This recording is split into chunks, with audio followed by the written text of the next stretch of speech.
નમસ્કાર વિદ્યાર્થી મિત્રો, આજે આપણે પ્રકરણ 1નો લાસ્ટ પાર્ટ જોવા જઈ રહ્યા છીએ. એનો પહેલો પોઈન્ટ છે, શું તમે રોજિંદા જીવનમાં ઓક્સિડેશન પ્રક્રિયાની અસરો જોઈ છે? રોજિંદા જીવન એટલે આપણે રોજે રોજનું જે જીવન જીવીએ છીએ, જેને ઇંગ્લિશમાં ડેઇલી રૂટીન કહેવાય. તો એની અંદર ઓક્સિડેશન પ્રક્રિયા એટલે જે પ્રક્રિયામાં ઓક્સિજન ઉમેરાય તેને ઓક્સિડેશન પ્રક્રિયા કહેવાય. તો આપણે ઓક્સિડેશન પ્રક્રિયાઓની શું અસર હોય આપણા જીવનમાં, રોજે રોજની ક્રિયાઓમાં, એ જોઈએ. તો સૌથી પહેલો પોઈન્ટ છે ક્ષારણ. આમ તો ક્ષારણ એટલે સામાન્ય ભાષામાં આપણે કહીએ તો કટાવવું, કાટ લાગવું.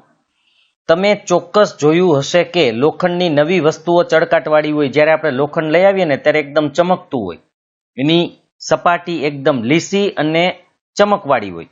પરંતુ કેટલાક સમય બાદ તેની ઉપર લાલાશ પડતા કથ્થઈ રંગનું પાવડરનું આવરણ જામી જાય છે.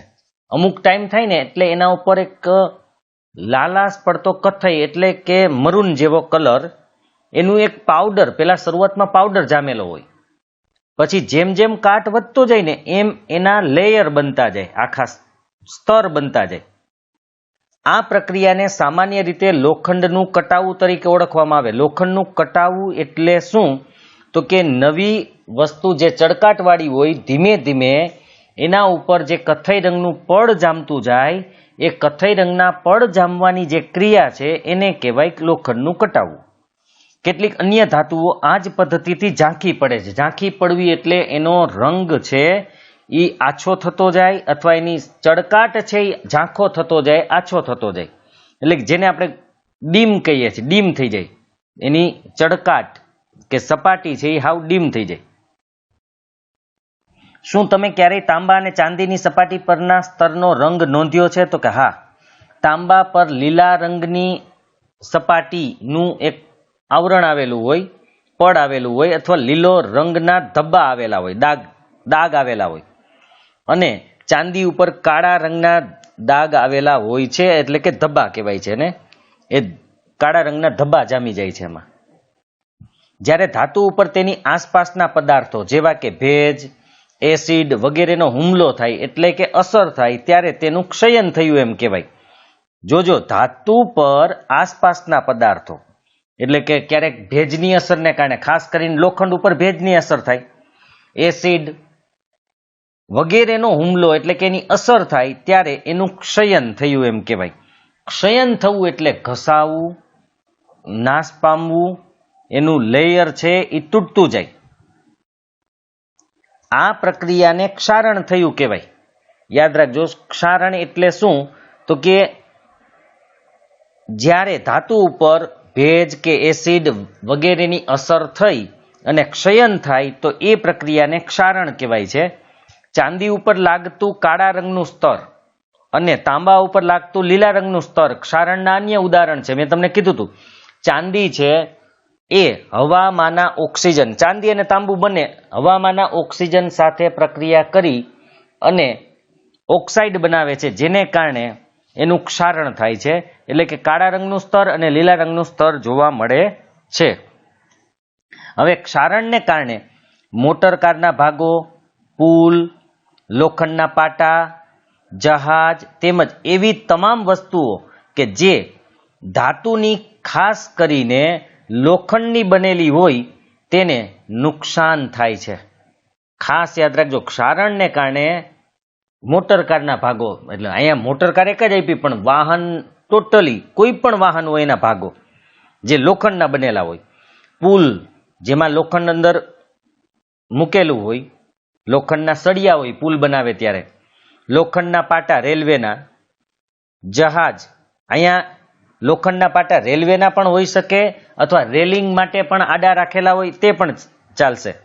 રેલિંગ માટે રાખ્યા હોય આડા, એટલે કે જેની આડસ બનાવી હોય તે જહાજ, તેમજ એવી તમામ વસ્તુઓ, જહાજ એટલે સ્ટીમર પણ કહી શકાય, એવી તમામ વસ્તુઓ કે જે ધાતુની, ખાસ કરીને લોખંડની બનેલી હોય, એને નુકસાન થાય. કારણ કે દર વર્ષે આમાં કાટ લાગે એટલે કટાતી જાય. લોખંડનું ક્ષારણ એક ગંભીર સમસ્યા છે, કારણ કે મોટે ભાગે વિશ્વમાં દરેક દેશની અંદર આ વસ્તુ થાય જ. એમાંય જ્યાં દરિયા કિનારો હોય ત્યાં ખાસ વધારે થયા વધારે, કારણ કે ત્યાંનું જે વાતાવરણ એટલે કે હવામાન છે એ ભેજવાળું હોય. હવામાન ભેજવાળું હોય ને એટલે વધારે કટાય, ખાસ કરીને ચોમાસામાં, કારણ કે ચોમાસામાં ભેજ હોય ને વધારે ત્યારે કાટ લાગે જ. કાટ લાગવાનું બે કારણ છે, યાદ રાખજો. એક, એને પાણી મળે, પાણી એટલે ભેજ. નંબર 2, એને ઓક્સિજન મળે એટલે કે હવા. આમ હવા અને પાણીના સંપર્કમાં આવે ને એટલે લોખંડ કટાય. ખાલી પાણીના સંપર્કમાં આવે તો ન કટાય, ખાલી હવાના સંપર્કમાં આવે તો ન કટાય, પણ બંનેના સંપર્કમાં આવે એટલે કટાય. દર વર્ષે નુકસાની પામેલા લોખંડને બદલવામાં ઘણો મોટો ખર્ચ થાય છે. એટલે કે દર વર્ષે કંઈક ને કંઈક કોકનું તો કટાતું જ હશે. એ કટાયેલા ભાગને બદલાવો, એટલે કે કટાયેલા ભાગને બદલાવો મતલબ કે કટાયેલું છે લોખંડ, એની જગ્યાએ નવું લોખંડ લેવું, એમાં મોટો ખર્ચ થાય છે. તમે પ્રકરણ 3માં ક્ષારણ વિશે વધુ શીખશો, એટલે આપણે ત્યારે વાત કરશું ધાતુઓનું. તો આ એક શું કામે થયું, આપણે પહેલાં કીધું તો કે ઓક્સિડેશન. આપણે હમણાં જ કીધું લોખંડ કટાય શું કામ, તો ઓક્સિજનને કારણે, હવામાંના ઓક્સિજનને કારણે. કાળા રંગનું સ્તર ચાંદી ઉપર થાય શું કામે, તો કે ઓક્સિજનને કારણે. અને તાંબા ઉપર લીલા રંગનું, તો કે એ પણ ઓક્સિજનને કારણે. યાદ રાખજો, ચાંદી, તાંબુ કે લોખંડ જેવી કોઈ પણ ધાતુ ઓક્સિજન સાથે પ્રક્રિયા કરે છે એને ક્ષારણ કહેવાય. તો આ ઓક્સિડેશન પ્રક્રિયાનું પહેલું ઉદાહરણ હતું જે આપણા જીવન કે રોજિંદા જીવનમાં અસર કરે છે. હવે બીજો પોઈન્ટ છે ખોરાપણું અથવા ખોરું થવું, રેન્સિડિટી. હવે ખોરું થવું, ઘણી વખત તમે મગફળી ખાવ ને તો તમને આમ ખોરી કહેતા હોય છે, મતલબ એમાં તેલ જેવી વાસ આવતી હોય, આમ તેલ ખરાબ થઈ ગયું હોય એવી. મગફળીમાં અંદર તેલ હોય ને એ ખરાબ થઈ ગયું હોય, ખાવાથી એનો સ્વાદ બદલી જાય, આમ કડવાશ જેવો લાગે, બસ એ ખોરાપણું. શું તમે લાંબા સમયથી રાખી મૂકેલા ચરબીયુક્ત એટલે કે અથવા તૈલી ખોરાકનો સ્વાદ અથવા વાસ પારખેલા છે? આમ તો ચરબી અને તેલ બંને એક જ છે, કારણ કે ચરબી છે એ પ્રાણીઓનું ભાગ છે અને તેલ છે એ વનસ્પતિનો છે. તેલને પણ ચરબી જ કહેવાય છે, પણ વનસ્પતિ જ ચરબી છે. તો ચરબીયુક્ત અથવા તો તૈલી ખોરાકનો સ્વાદ અથવા વાસ પારખેલા છે, લાંબા સમયથી રાખેલા હોય તો એના સ્વાદમાં અને એની વાસમાં ફરક આવે છે. જ્યારે તેલ અથવા ચરબીનું ઓક્સિડેશન થાય એટલે કે ઓક્સિજન સાથે પ્રક્રિયા થાય, તેલ વાળી કોઈ પણ વસ્તુ હોય તે અથવા ચરબી વાળી કોઈ પણ ચીજ વસ્તુ હોય એ જ્યારે ઓક્સિજન સાથે સંયોજાય ત્યારે તે ખોરું થઈ જાય છે અને તેની વાસ અને સ્વાદ બદલાઈ જાય, સાવ અલગ જ સ્વાદ આવે. સામાન્ય રીતે ચરબીયુક્ત તેમજ તૈલી ખોરાકમાં ઓક્સિડેશનનો પ્રતિકાર કરે તેવા પદાર્થો એટલે એન્ટીઓક્સિડન્ટ કહેવાય. યાદ રાખજો, ઓક્સિડેશનનો પ્રતિકાર કરવો એટલે ઓક્સિડેશન અટકાવનાર પદાર્થ. જે પદાર્થ ઓક્સિડેશન અટકાવે એવા પદાર્થોને એન્ટીઓક્સિડન્ટ કહેવાય છે. ઓક્સિડેશનનો પ્રતિકાર કરવો એટલે કે રોકવું. તો સામાન્ય રીતે ચરબીયુક્ત તેમજ તૈલી ખોરાકમાં ઓક્સિડેશનનો પ્રતિકાર કરે તેવા પદાર્થો એટલે કે એન્ટીઓક્સિડન્ટ ઉમેરવામાં આવે જેથી એ ખોરા ન થાય લાંબા ગાળા સુધી. હવાચુસ્ત બંધ પાત્રમાં ખોરાક રાખવાથી તેનું ઓક્સિડેશન ધીમું થાય, કારણ કે હવાચુસ્ત હોય એટલે હવા જાય જ નહીં, ઓક્સિજન અંદર ન જાય તો ઓક્સિડેશન ન થાય. માટે બંધ પાત્રમાં, હવાચુસ્ત બંધ પાત્ર જેમાં હવા પણ પ્રવેશી ન શકે એમાં રાખવાથી ઓક્સિડેશન ઓછું થાય અથવા તો ન થાય. શું તમે જાણો છો કે ચિપ્સ એટલે કે કાતરી બનાવવા વાળા ચિપ્સનું ઓક્સિડેશન થતું અટકાવવા માટે બેગમાં નાઇટ્રોજન જેવા નિષ્ક્રિય વાયુ ભરે છે? આપણે બજારમાંથી જે વેફર્સ લઈએ છીએ એમાં ખાસ કરીને અમુક કંપની, આપણે કંપનીઓનું નામ નહીં લઈએ અહીંયા, પણ અમુક કંપની છે એની તમે કોથળી લેશો તો એ ફૂલાયેલી હોય, પણ તોડો એટલે એમાંથી એક ગેસ નીકળે છે જેને આપણે વાયુ એટલે કે હવા નીકળે છે. એ ગેસ નાઇટ્રોજન ગેસ હોય છે અને નાઇટ્રોજન છે ને નિષ્ક્રિય વાયુ છે જે જ્યાં સુધી નાઇટ્રોજન એની આજુબાજુ છવાયેલો હોય ત્યાં સુધી ઓક્સિજન કોઈ પ્રક્રિયા કરી શકતું નથી. એટલે આ લોકો નાઇટ્રોજન પેક એને કહેવાય છે, નાઇટ્રોજન પેકિંગ. જેથી ચિપ્સ એટલે આપણે વેફર, જે વેફર છે એનો સ્વાદ જળવાઈ રહે, નહીતર તો એ લાંબા ગાળે બગડી જાય, એ ખોરી થઈ જાય. પણ એનું ઓક્સિડેશન થાય તો ખોરી થાય. એટલે પેકિંગ જ એવી રીતે રાખેલું હોય, નાઇટ્રોજનને કારણે ઓક્સિજન સાથે પ્રક્રિયા કરી ન શકે, માટે એનો સ્વાદ અને એની વાસ જે હોય તે જ રહે છે. એટલે કે ઓરિજિનલ જળવાઈ રહે છે, બગડતી નથી. એટલે કે વાસ ખરાબ ન થાય કે સ્વાદ ખરાબ ન થાય. અહીંયા આપણો પાઠ પૂરો થાય છે. હવે આપણે આ પ્રશ્નો અને સ્વાધ્યાયના પ્રશ્નોની વિગતવાર ચર્ચા કરશું. સૌથી પહેલા આ પ્રશ્નો જોઈ લઈએ. પહેલો પ્રશ્ન કે જ્યારે કોપર સલ્ફેટના દ્રાવણમાં આયર્નની ખીલ્લી ડુબાડવામાં આવે ત્યારે કોપર સલ્ફેટના દ્રાવણનો રંગ શા માટે બદલાય છે? કોપર સલ્ફેટનું દ્રાવણ, મોર થૂથુ પાર્ટ, આની આગળનો પાર્ટ હતો એમાં આપણે જોયું હતું. કોપર સલ્ફેટના દ્રાવણમાં લોખંડની ખીલી નાખીએ, આયર્ન એટલે લોખંડ, તો કોપર સલ્ફેટના દ્રાવણનો રંગ શા માટે બદલાઈ જાય છે? તો આપણે એનો જવાબ જોઈએ કે જ્યારે કોપર સલ્ફેટના દ્રાવણમાં આયર્નની એટલે કે લોખંડની ખીલી ડુબાડવામાં આવે ત્યારે વિસ્થાપન પ્રક્રિયા થાય. આયર્ન કોપરનું કોપર સલ્ફેટના દ્રાવણમાંથી વિસ્થાપન કરી ફેરસ સલ્ફેટ બનાવે છે. તેથી કોપર સલ્ફેટનો બ્લુ રંગ આછો લીલો બને છે. આ એનો જવાબ છે. પાછું હું સમજાવી દઉં. પહેલા આ જવાબ હતો, કારણ કે તમારે કદાચ લખવો હોય ને તો તમને સારું પડે લખવામાં, એટલા માટે હું એક સાથે બોલી ગયો. હવે હું તમને સમજાવી દઉં છું કે કોપર સલ્ફેટના દ્રાવણમાં લોખંડની ખીલી આપણે જ્યારે ડુબાડીએ ને ત્યારે વિસ્થાપન પ્રક્રિયા થઈ. વિસ્થાપન પ્રક્રિયા એટલે શું એ આપણે આગળ સમજી ગયા કે લોખંડ એટલે કે આયર્ન છે એ SO4 સાથે પ્રક્રિયા કરી અને એના કોપર સલ્ફેટનું જે દ્રાવણ હતું એમાંથી કોપરને દૂર કરી દે છે. હવે કોપર સલ્ફેટનો જે રંગ હતો એ બ્લુ હતો, પણ કોપર દૂર થઈ ગયું અને આયર્ન જોડાઈ ગયું એટલે આયર્ન સલ્ફેટ થઈ ગયું. તો એ આયર્ન સલ્ફેટનો કલર જે છે એ, જેને ફેરસ સલ્ફેટ પણ કહેવાય, આયર્ન સલ્ફેટ એટલે એ ફેરસ સલ્ફેટનો જે રંગ છે એ છે લીલો, એટલે આછો લીલો થઈ જાય, બ્લુ માંથી આછો લીલો બને છે. તો અહીંયા આપણે કારણ પૂછ્યું હતું શા માટે બદલાય છે, તો એનું કારણ છે વિસ્થાપન પ્રક્રિયા. હવે બીજો પ્રશ્ન છે, પ્રવૃત્તિ 1.10 દર્શાવ્યા સિવાયની કોઈ એક દ્વિવિસ્થાપન પ્રક્રિયાનું ઉદાહરણ આપો. હવે અહીંયા પ્રવૃત્તિ 1.10 જે દર્શાવી હતી એના સિવાય આપણે એક બીજી પ્રક્રિયા, દ્વિવિસ્થાપન પ્રક્રિયાનું ઉદાહરણ આપવાનું છે. આપણે જોઈ લઈએ.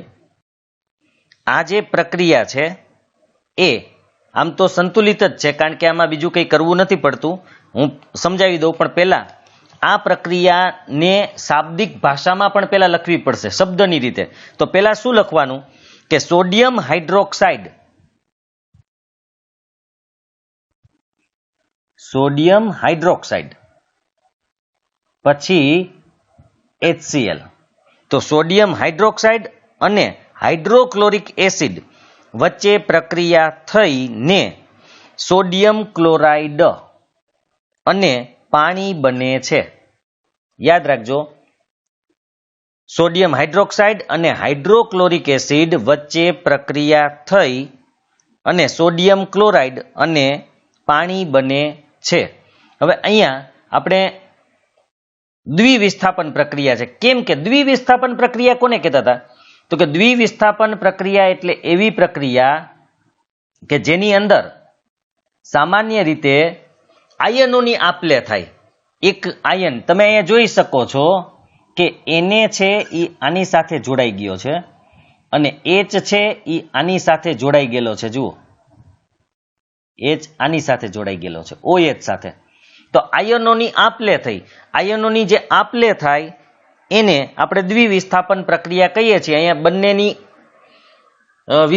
બંનેનું વિસ્થાપન થયું છે એટલે એને દ્વિવિસ્થાપન કહેવાય છે. ત્રીજો પ્રશ્ન, નીચે દર્શાવેલ પ્રક્રિયાઓમાં ઓક્સિડેશન પામતા અને રિડક્શન પામતા પદાર્થોને ઓળખો. તો અહીંયા પ્રક્રિયા આપેલી છે. પેલી 4Na + O2 બરાબર 2Na2O. હવે આની અંદર કોણ ઓક્સિડેશન પામે છે અને કોણ રિડક્શન પામે છે એના નામ લખવાના છે. હું સીધું કહી દઉં છું. પહેલી પ્રક્રિયામાં આપણે જે જોઈએ Na એટલે કે સોડિયમ ઓક્સિડેશન પામે છે. શા માટે? તો કે જો પહેલા તમે એરોની ડાબી બાજુએ જુઓ, એને એકલો હતો. હવે જમણી બાજુએ જુઓ, એને સાથે ઓક્સિજન જોડાઈ ગયો. તો આપણે એક વાત યાદ રાખવાની કે જેમાં ઓક્સિજન ઉમેરાય તો એને ઓક્સિડેશન કહેવાય. માટે નું ઓક્સિડેશન થયું. કેમ કે એને સાથે ઓક્સિજન જોડાયો એટલે નું ઓક્સિડેશન થયું. પણ ઓક્સિજન જે છે એનું રિડક્શન થયું. ઓક્સિજન છે એનું શું થયું? રિડક્શન. કેમ? તો કે ઓક્સિજન દૂર થઈ ગયો. જુઓ, ઓક્સિજન માંથી ઓક્સિજન દૂર થઈ ગયો એટલે કે એકલો ઓક્સિજન હવે નથી રહેતો, એ સંયોજાઈ ગયો. માટે એને રિડક્શન કહેવાય છે. આપણે શીખાતા કે ઓક્સિજન ઉમેરાય તો ઓક્સિડેશન, ઓક્સિજન દૂર થાય તો રિડક્શન. તો O2 છે એ હવે O2 નથી રહ્યો, એ Na2O થઈ ગયો. માટે ઓક્સિજન દૂર થયો ગણાય, એટલા માટે એને રિડક્શન કહેવાય. આમ સોડિયમનું ઓક્સિડેશન થયું અને ઓક્સિજનનું રિડક્શન થયું છે. હવે બીજી પ્રક્રિયા છે CuO એટલે કે કોપર ઓક્સાઇડ પ્લસ H2 એટલે હાઇડ્રોજન, Cu એટલે કોપર અને H2O એટલે પાણી. આમાં કોનું ઓક્સિડેશન થયું? તો સૌથી પહેલા હાઇડ્રોજનનું ઓક્સિડેશન થયું. કેમ કે ડાબી બાજુએ હાઇડ્રોજન એકલો હતો અને જમણી બાજુએ H2O એટલે કે ઓક્સિજન ઉમેરાઈ ગયો. આમ હાઇડ્રોજનમાં ઓક્સિજન ઉમેરાવાથી ઓક્સિડેશન થયું એટલે હાઇડ્રોજનનું ઓક્સિડેશન થયું. ખાસ યાદ રાખજો, હાઇડ્રોજન ડાબી બાજુએ એક જ હતો, જમણી બાજુએ ઓક્સિજન સાથે સંયોજાઈ ગયો છે. માટે તેનું ઓક્સિડેશન થયું. તો કોનું રિડક્શન થયું? તો કે કોપર એટલે કે Cu નું. કેમ કે ડાબી બાજુ CuO એટલે કે કોપર ઓક્સાઇડ હતો, પણ જમણી બાજુ Cu એકલો જ છે એટલે કે ઓક્સિજન દૂર થયો. જો ઓક્સિજન દૂર થાય તો પણ એને રિડક્શન કહેવાય. તો ઓક્સિજન દૂર થયો હોવાથી કોપરનું રિડક્શન થયું. આમ હાઇડ્રોજનનું ઓક્સિડેશન અને કોપરનું રિડક્શન થયું છે. હવે આપણે સ્વાધ્યાયના પ્રશ્ન જોવાના છે. સ્વાધ્યાયના પ્રશ્નમાં પહેલો પ્રશ્ન, નીચે આપેલ પ્રક્રિયા માટેના વિધાનો પૈકી કયા ખોટા છે? અહીંયા થોડાક વિધાનો આપેલા છે, એમાંથી કયા ખોટા છે એ આપણે કહેવાનું છે. સૌ પ્રથમ વિધાન છે PbO પ્લસ C, પછી એરો 2Pb પ્લસ CO2.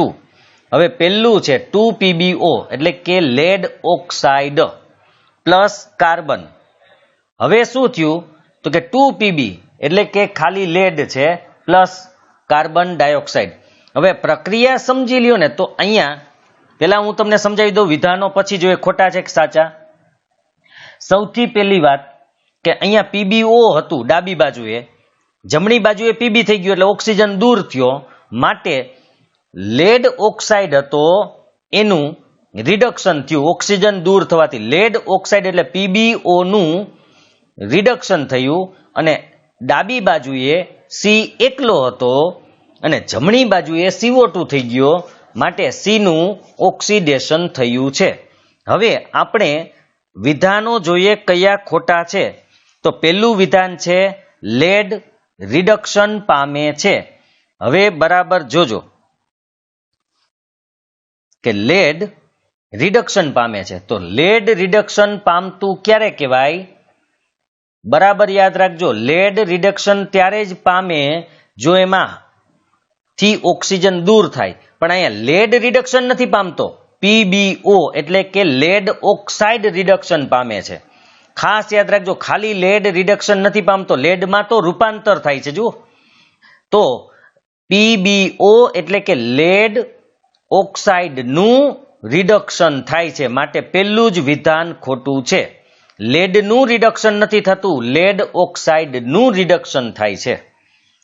બીજું વિધાન છે કાર્બન ડાયોક્સાઇડ ઓક્સિડેશન પામે છે. તો પાછી વાત આવી કે કાર્બન ડાયોક્સાઇડમાં ઓક્સિજન ઉમેરાતો નથી. ઓક્સિજન શેમાં ઉમેરાય છે? તો કે કાર્બનમાં. તો ઓક્સિડેશન કોનું થયું કહેવાય? તો કે કાર્બનનું. માટે બીજું વિધાન પણ ખોટું છે, પહેલું પણ ખોટું છે. બીજું કેમ કે કાર્બનનું ઓક્સિડેશન થાય છે અને કાર્બન ડાયોક્સાઇડ બને છે. કાર્બન ડાયોક્સાઇડનું ઓક્સિડેશન નથી થતું, યાદ રાખજો. કાર્બનનું ઓક્સિડેશન થાય છે. હું ભારપૂર્વક એટલે કહું છું કે આ સમજવા નહીતર મુશ્કેલ પડશે, એટલે વારે વારે કહેવાથી એ તમારા મગજમાં ઉતરશે. ત્રીજું સી, કાર્બન ઓક્સિડેશન પામે છે. તો મેં હમણાં જ કીધું કે કાર્બન ઓક્સિડેશન પામે છે કેમ કે કાર્બનમાં ઓક્સિજન ઉમેરાય છે અને કાર્બન ડાયોક્સાઇડ બને છે, માટે એ સાચું છે. ડી, લેડ ઓક્સાઇડ રિડક્શન પામે છે. તો એ સાચું છે, કારણ કે લેડ ઓક્સાઇડમાં ઓક્સિજન હતો જે જમણી બાજુ નીકળી ગયો અને લેડ બની ગયું, એટલે લેડ ઓક્સાઇડનું રિડક્શન થાય છે. તો અહીંયા બે ખોટા આવ્યા, આપણે ખોટા કહેવાના હતા, તો એ છે એ અને બી, એટલે જવાબમાં આવશે પહેલું જ. આપણું પહેલું જે હતું એ જવાબમાં આવશે એ અને બી.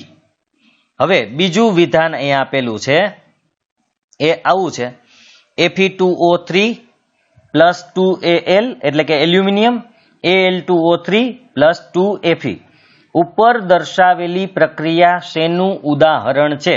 આમ તો તમને જોઈને જ ખબર પડી જવી જોઈએ, પણ છતાંય આપણે એના ઓપ્શન જોઈએ. આ પ્રક્રિયાના બે ઓપ્શન છે અહીંયા આપ્યા છે, સંયોગીકરણ પ્રક્રિયા અને દ્વિવિસ્થાપન પ્રક્રિયા. બે નીચે છે, વિઘટન પ્રક્રિયા અને વિસ્થાપન પ્રક્રિયા. સંયોગીકરણ, દ્વિવિસ્થાપન, વિઘટન અને વિસ્થાપન. તો હવે ચારમાંથી આપણે સૌથી પહેલા તમે અહીંયા ચેક કરો કે થયું શું. Fe2O3 હતું, એલ્યુમિનિયમે એની સાથે પ્રક્રિયા કરી અને ઓક્સિજન એટલે કે O3 સાથે જોડાઈ ગયું અને Fe છૂટું પડી ગયું. તો એકની જગ્યાએ બીજું પ્રવેશી જાય તો એને શું કહેવાય?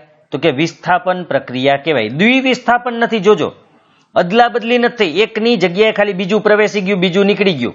કારણ કે Fe ની જગ્યાએ એલ્યુમિનિયમ આવી ગયું. જુઓ તમે, Fe2O3 હતું એની જગ્યાએ Al2O3 થઈ ગયું, એટલે કે Fe નીકળી ગયું અને Fe છૂટું પડી ગયું, જે છેલ્લે તમે જોઈ શકો છો 2Fe.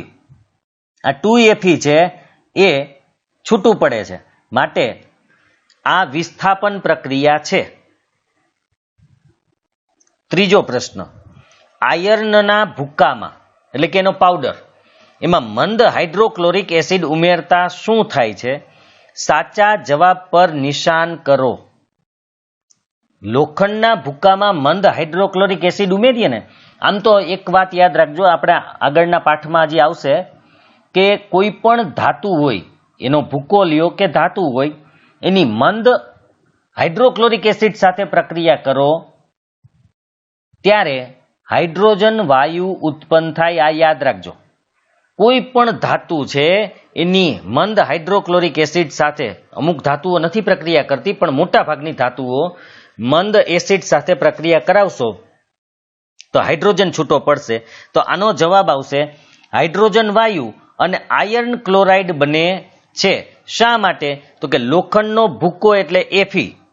Fe છે એ હાઇડ્રોક્લોરિક એસિડના Cl સાથે પ્રક્રિયા કરી લેશે એટલે આયર્ન ક્લોરાઇડ બની જશે અને હાઇડ્રોજન છૂટો પડી જશે. હું તમને સમીકરણ એનું સમજાવી દઉં. જો અહીંયા સમીકરણ છે Fe એટલે લોખંડનો ભૂક્કો, Fe એટલે અહીંયા લોખંડનો ભૂક્કો છે, એમાં આપણે હાઇડ્રોક્લોરિક એસિડ નાખ્યો છે એટલે કે HCl નાખ્યો. તો શું થાય છે જુઓ, HCl નાખીએ એટલે FeCl2 બની જાય પ્લસ હાઇડ્રોજન છૂટો પડે. હાઇડ્રોજન શું કામ છૂટો પડે? તો કે Fe છે ને એ આની સાથે પ્રક્રિયા કરી લેશે. હવે એનું સમીકરણ તો Fe 2 સંયોજકતા ધરાવે છે, જોકે 3 પણ હોય છે પણ અહીંયા 2 વાળું હોય છે, અને Cl ની સંયોજકતા -1 છે.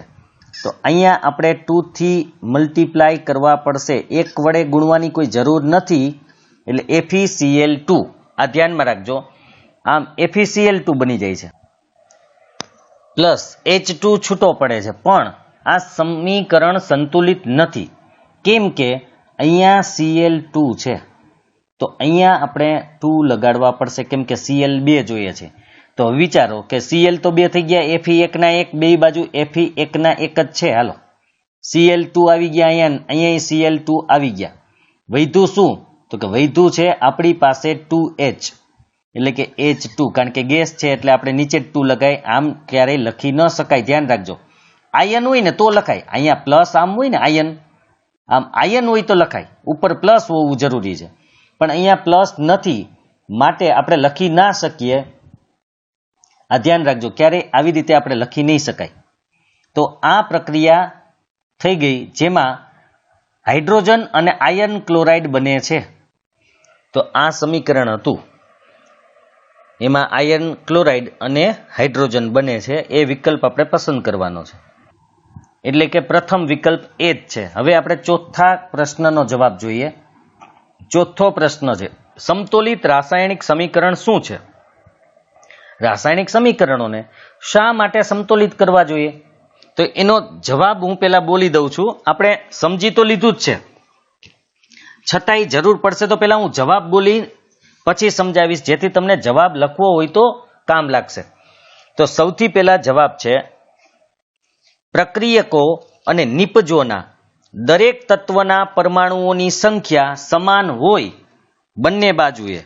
પ્રક્રિયકો અને નિપજોના દરેક તત્વના પરમાણુઓની સંખ્યા સમાન હોય તો તેને સમતોલિત સમીકરણ કહેવાય. રાસાયણિક સમીકરણને સમતોલિત કરવા જોઈએ, કારણ કે દળ સંચય એટલે કે દ્રવ્ય સંચયના નિયમ મુજબ રાસાયણિક પ્રક્રિયામાં દળનું સર્જન થતું નથી કે તેનો વિનાશ થતો નથી. એટલે કે પ્રક્રિયકો અને નિપજોનું દળ બંને બાજુએ સમાન રહેવું જોઈએ.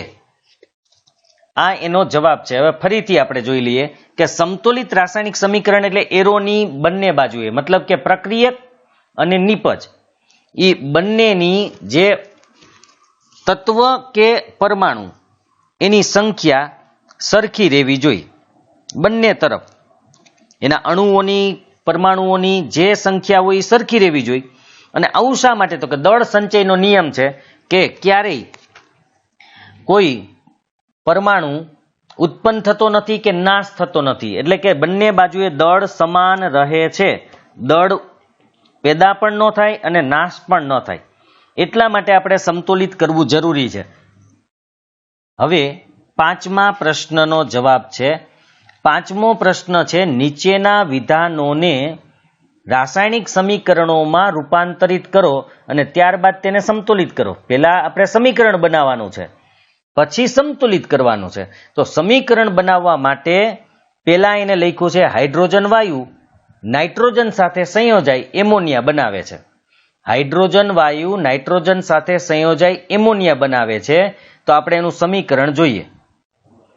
સમીકરણ પહેલું આ પાંચમા પ્રશ્નનું એ છે કે હાઇડ્રોજન એટલે H2 જે ગેસ છે, નાઇટ્રોજન એ પણ ગેસ એટલે કે વાયુ છે. આ બંને સંયોજાય અને એમોનિયાનું સૂત્ર NH3 છે, યાદ રાખજો. તો અહીંયા આપણે સમીકરણ લખી નાખ્યું, સમતોલિત નથી. હવે આપણે સમતોલિત સમીકરણ લખવાનું છે. તો હાઇડ્રોજન 2 નાઇટ્રોજન 2 ડાબી બાજુએ, અહીંયા આપણે હાઇડ્રોજન 2 નાઇટ્રોજન પણ 2 આ બાજુ આવશો તો તમને નાઇટ્રોજન એક જ દેખાય છે. એનો મતલબ નાઇટ્રોજન આપણે 2 કરવા છે. તો નાઇટ્રોજન 2 કરવા માટે એની આગળ 2 વડે આપણે ગુણી દઈએ. તો આ 2 ગુણ દીધા. હવે તમે જોઈ શકો છો નાઇટ્રોજન 2 થઈ ગયા.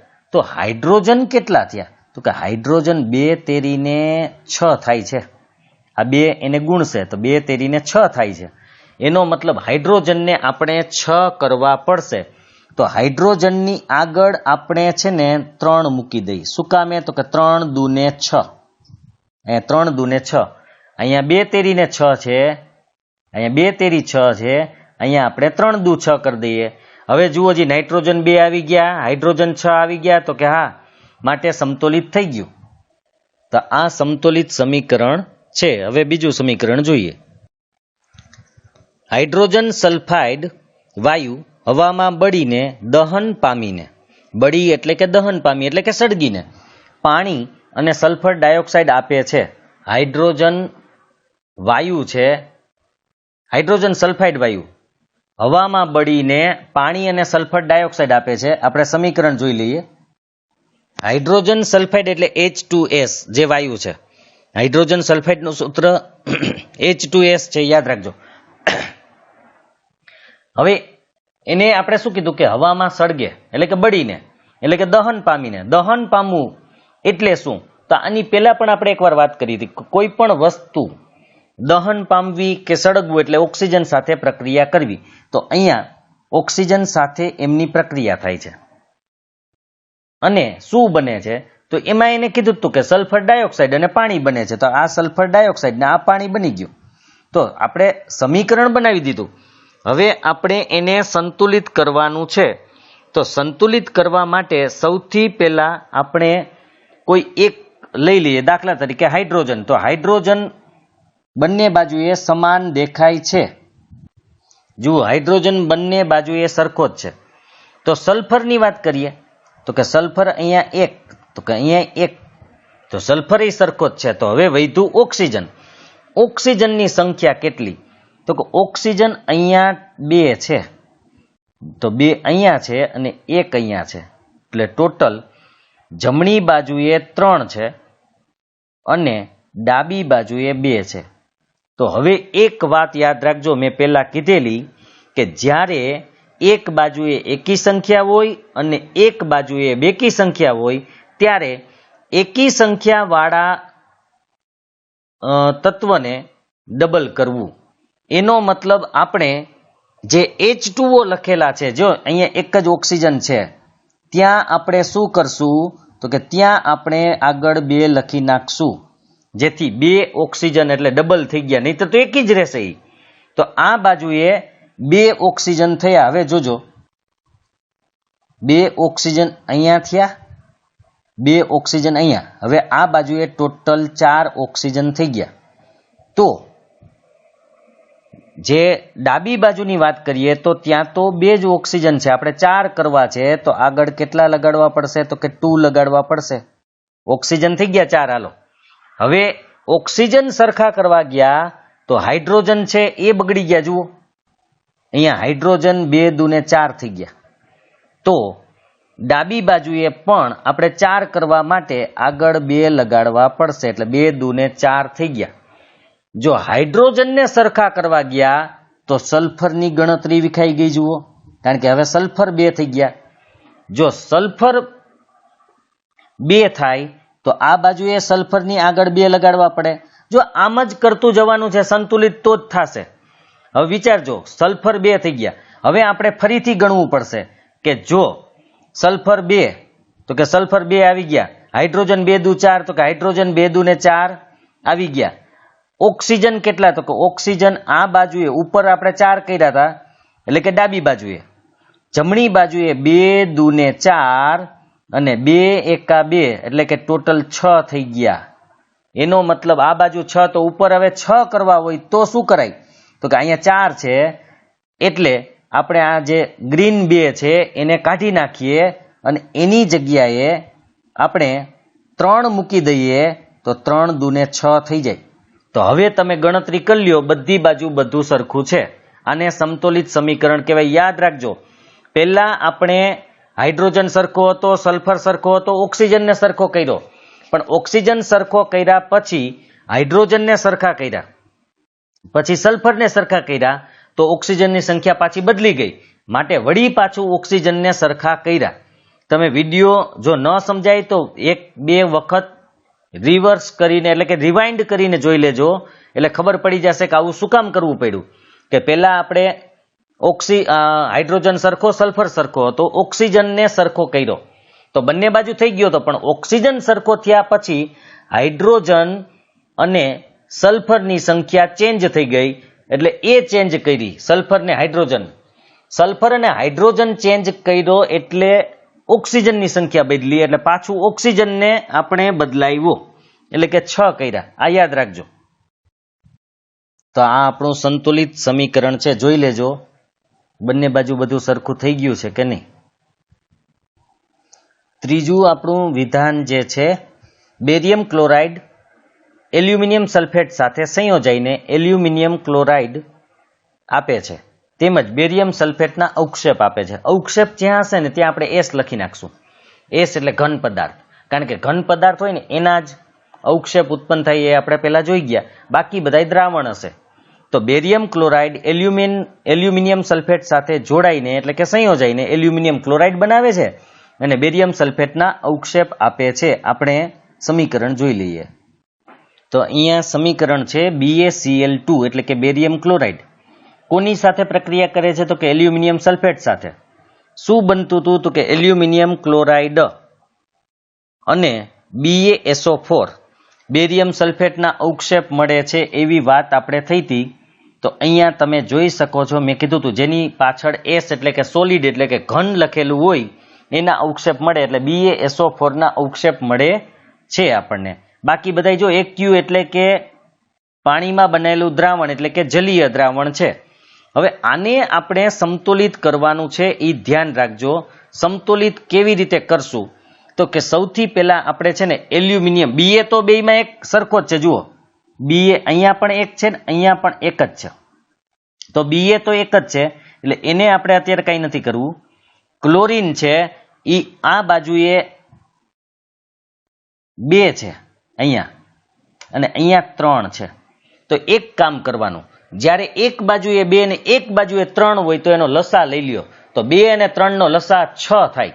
એનો મતલબ બંને બાજુએ આપણે 6 કરવાના છે. યાદ રાખજો, બંને બાજુએ કેટલા કરવાના છે?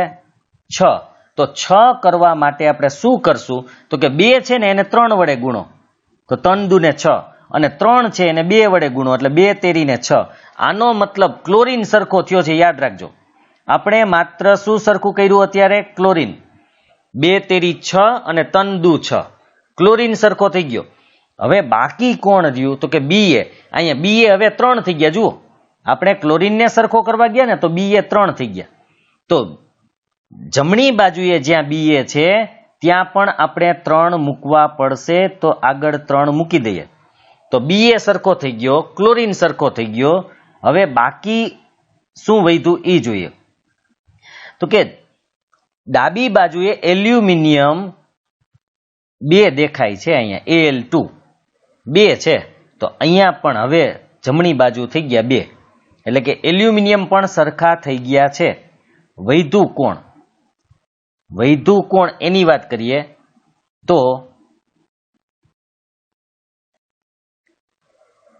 જમણી બાજુએ એસ ની વાત કરીએ તો, અથવા તો આખે આખું જોઈ લઈએ. ચાલો, SO4 આખે આખા કેટલા છે? તો કે 3 છે. જુઓ, SO4 આખે આખા 3 છે. તો અહીંયા પણ SO4 આખે આખા 3 થઈ ગયા છે.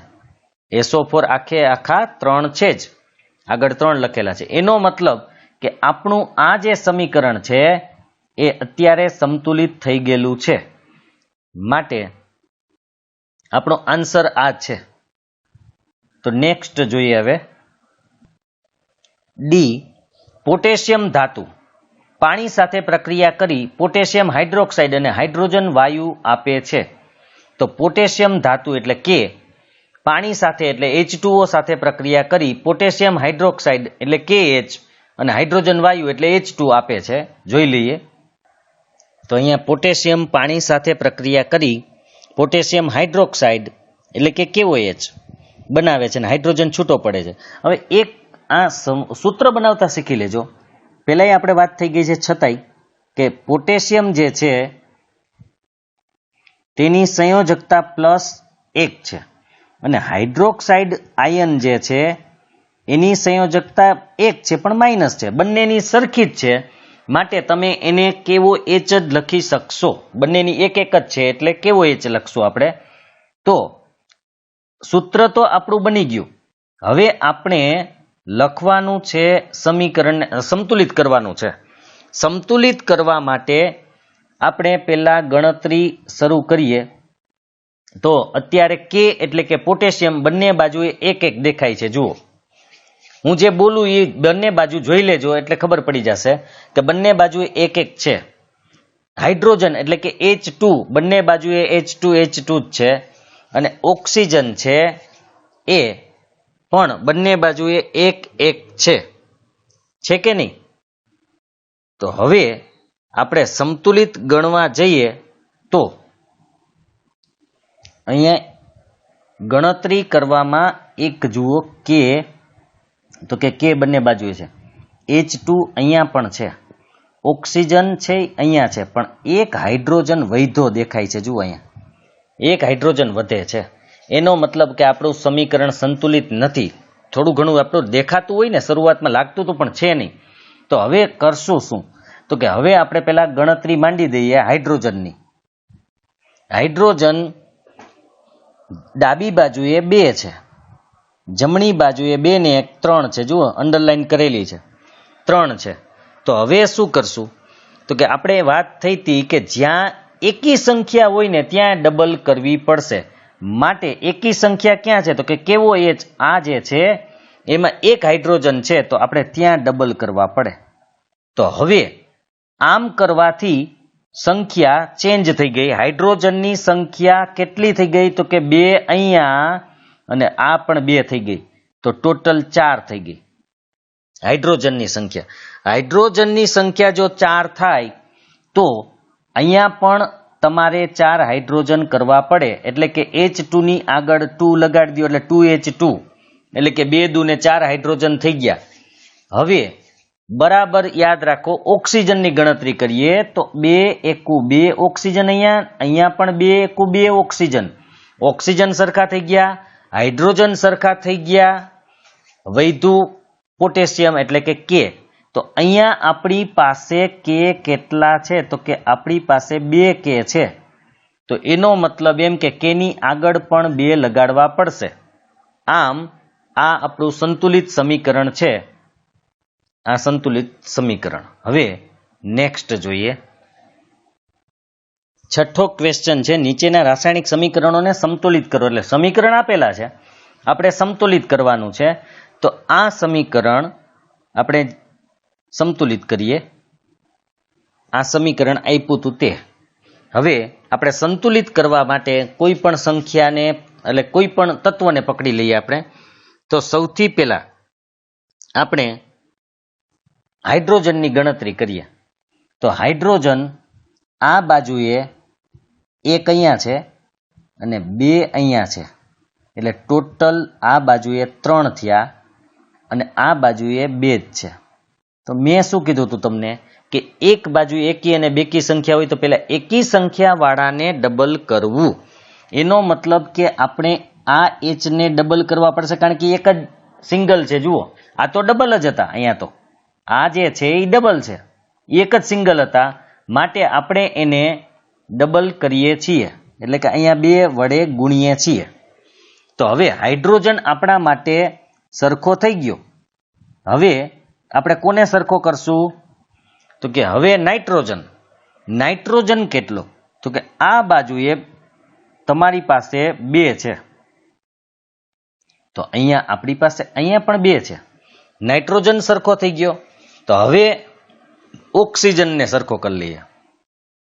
ઓક્સિજન 2 તેરીને 6 અને 2 અહીંયા, ટોટલ 8 છે. ટોટલ 8 છે ઓક્સિજન. તો હવે ઓક્સિજન અહીંયા કેટલું છે? તો કે 3 દુ ને 6 છે. જુઓ 6 અહીંયા છે અને 1 અહીંયા છે, એટલે ટોટલ 7 થયા. આપણે જોઈએ છે 8. તો 8 કરવા માટે આપણે એક કામ કરીએ, 6 આ હતા, હવે જો અહીંયા 2 લગાડી દઈએ તો આ 2 એકા 2 થઈ ગયા, એટલે કે +2, ટોટલ એ પણ 8 થઈ ગયા. એનો મતલબ ઓક્સિજન સરખો થઈ ગયો. હવે એક જ વધે છે કેલ્શિયમ, એટલે કે Ca. તો Ca અહીંયા 1 હતા ને અહીંયા પણ 1 જ છે.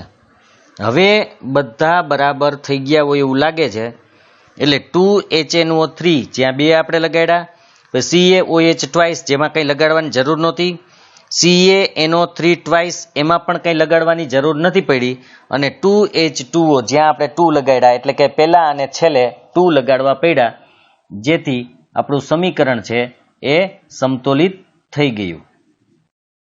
બીજું છે NaOH વત્તા H2SO4 Na2SO4 વત્તા H2O.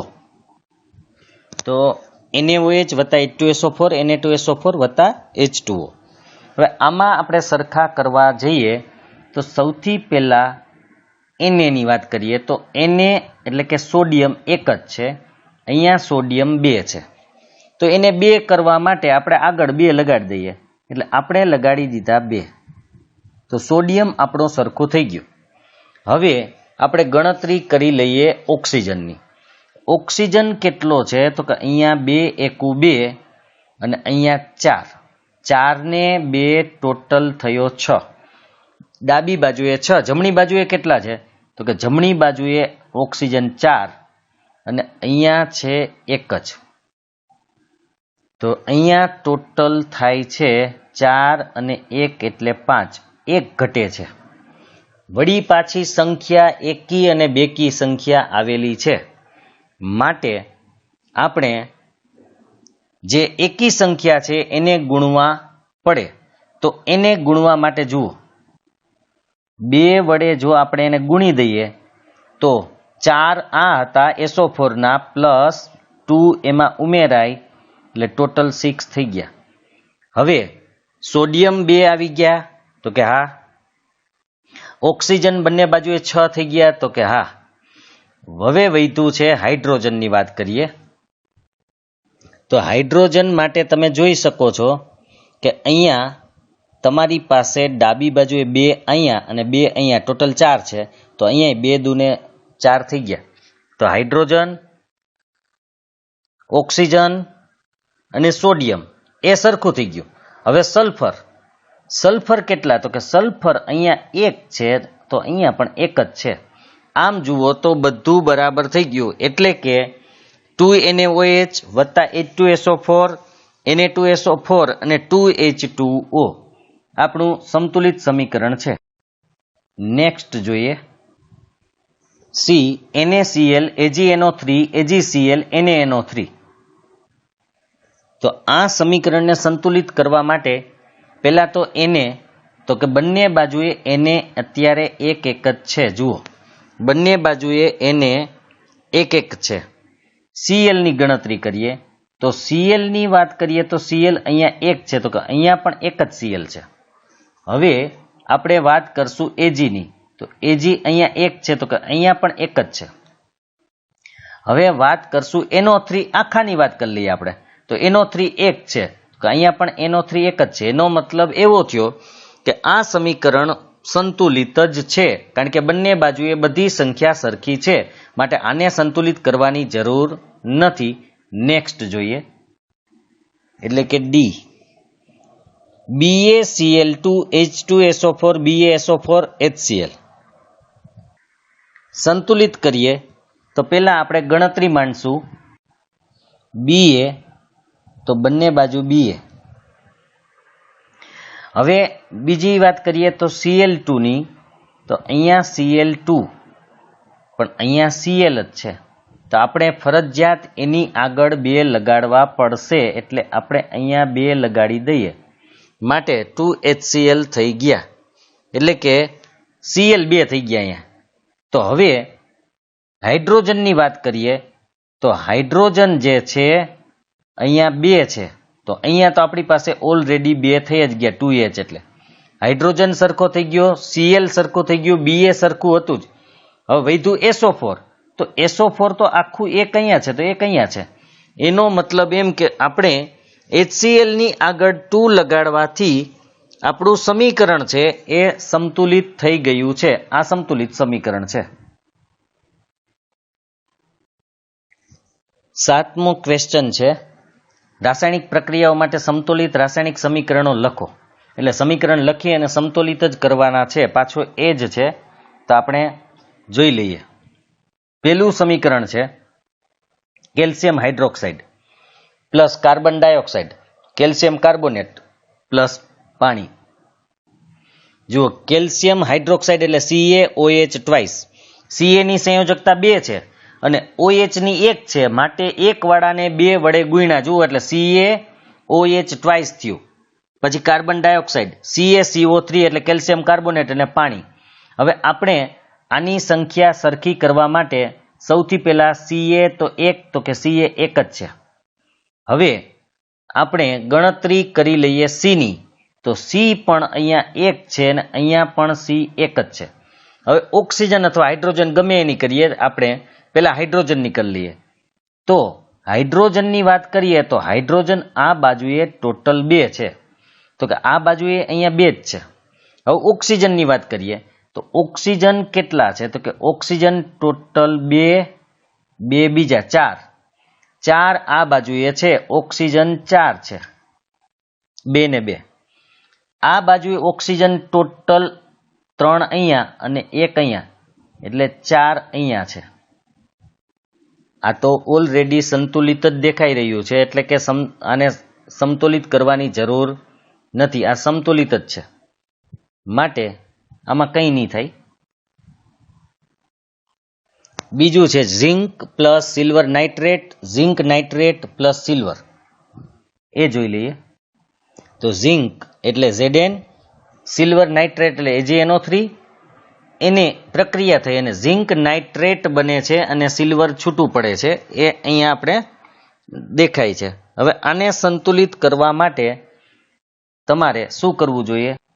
સૌ પ્રથમ Zn 1 છે બંને બાજુએ, તો 1 જ દેખાય છે. જુઓ બંને બાજુએ 1 1 જ છે, એટલે એને આપણે કંઈ કરવાની જરૂર નથી. Zn અત્યારે તો સરખો જ છે, માટે Zn સરખો. હવે બીજાને જોઈએ આપણે, તો સિલ્વર, તો અત્યારે સિલ્વર 1 અને અહીંયા પણ 1 જ છે, એટલે એને પણ અત્યારે કંઈ કરવાની જરૂર તો નથી. સિલ્વર બંને બાજુ સરખા છે. હવે આવ્યા વારો નાઇટ્રોજન. નાઇટ્રોજન અહીંયા 1 છે પણ અહીંયા 2 છે. એનો મતલબ કે ડાબી બાજુએ નાઇટ્રોજનને 2 કરવા માટે AgNO3 ની આગળ 2 લગાડવા પડશે, એટલે અહીંયા આપણે 2 લગાડી દીધા. હવે જો ત્યાં 2 લગાડ્યા તો Ag પણ 2 થઈ ગયા, માટે Ag ની આગળ પણ આપણે 2 લગાડવા પડશે. હેલો, તો Ag સરખા થઈ ગયા, નાઇટ્રોજન 2 થઈ ગયા. હવે ગણતરી વધી ઓક્સિજનની, એ કરી લઈએ. ઓક્સિજન ટોટલ આપણી પાસે 2 તેરીને અહીંયા 6 છે, તો અહીંયા 3 દુને 6 છે. એનો મતલબ કે ઓક્સિજન પણ સરખા થઈ ગયા, માટે આપણું સમીકરણ છે Zn 2AgNO3, ZnNO3 twice plus 2Ag, એટલે કે સંતુલિત થઈ ગયું. હવે નેક્સ્ટ D, આપણે C બાકી છે હજી. પેલા 1 મિનિટ, તો આપણે C જોઈએ. Aluminium plus copper chloride, aluminium chloride અને કોપર. એલ્યુમિનિયમ એટલે Al, એલ્યુમિનિયમ ક્લોરાઇડ CuCl2 અને એલ્યુમિનિયમ ક્લોરાઇડ એટલે AlCl3 પ્લસ Cu એટલે કોપર. હવે આને આપણે સમતુલિત કરવાનું છે. તો પહેલા તો તમે જો Cu અને Al જોશો તો બંને બાજુએ સરખા જ છે, પણ સરખું કોણ નથી, તો કે Cl ની વાત કરીએ. ક્લોરીન એક બાજુએ 2 છે ને એક બાજુએ 3.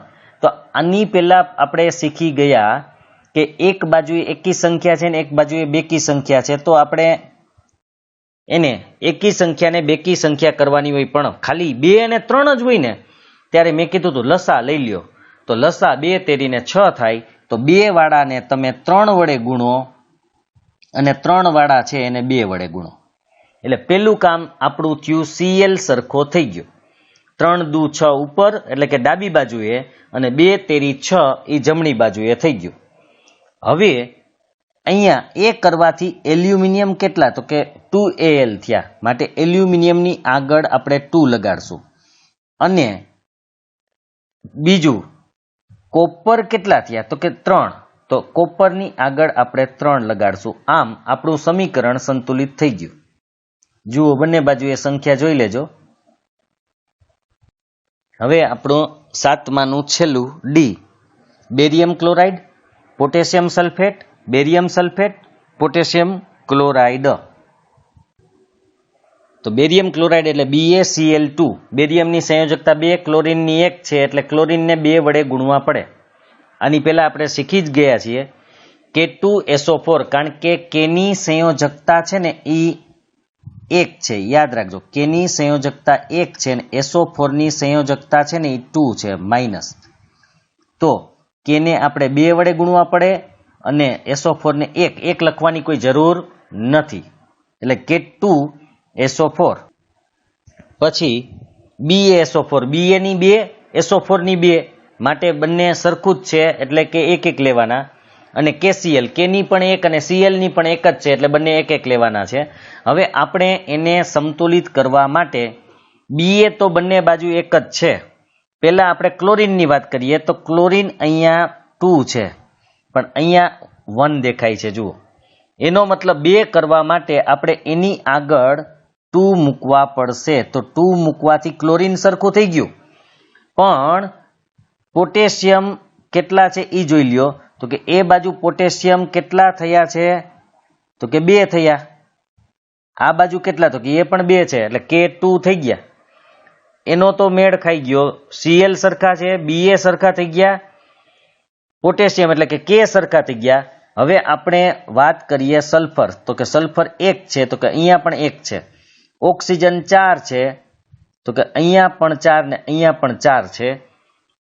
એટલે કે બધું લગભગ સરખું દેખાય છે. હવે સંતુલિત સમીકરણ થઈ ગયું આપણું. નેક્સ્ટ જોઈએ, 8મું ક્વેશ્ચન છે. નીચેના માટે સમતુલિત રાસાયણિક સમીકરણ લખો અને તે દરેક કિસ્સામાં પ્રક્રિયાનો પ્રકાર ઓળખવાનો છે કે આ કઈ પ્રક્રિયાને કારણે સમીકરણ બન્યું છે. તો એમાં પોટેશિયમ બ્રોમાઇડ AQ આપ્યું છે, જો જલીય દ્રાવણ. Barium iodide AQ, potassium iodide AQ અને બેરિયમ બ્રોમાઇડ AQ છે.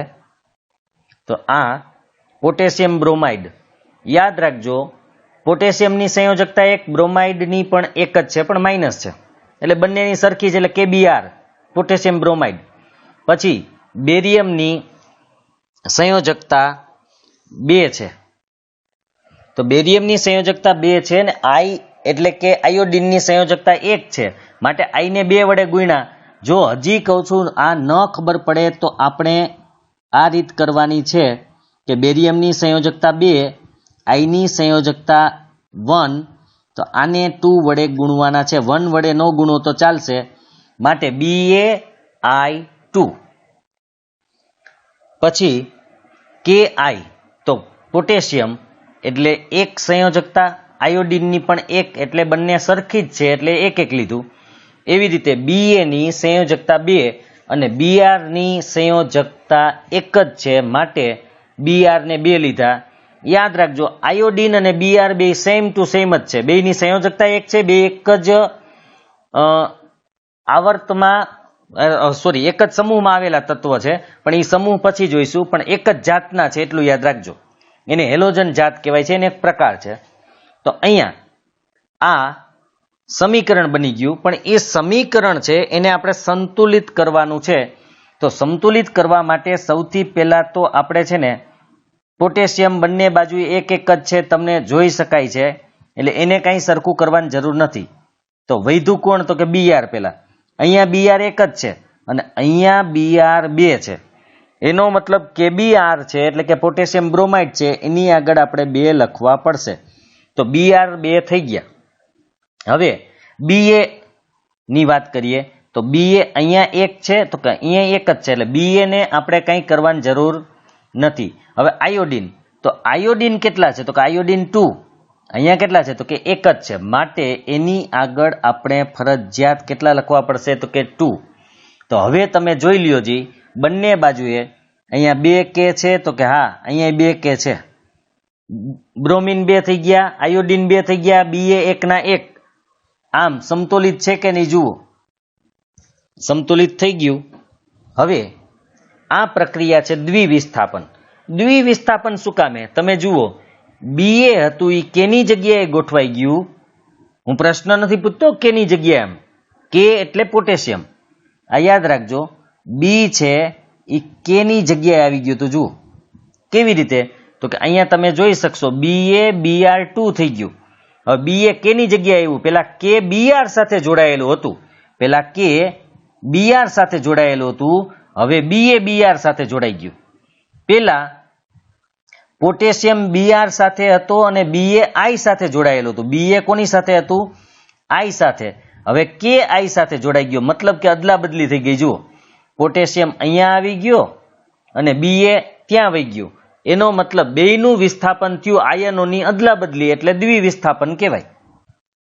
તો આ દ્વિવિસ્થાપન પ્રક્રિયા છે. Next, zinc carbonate, zinc oxide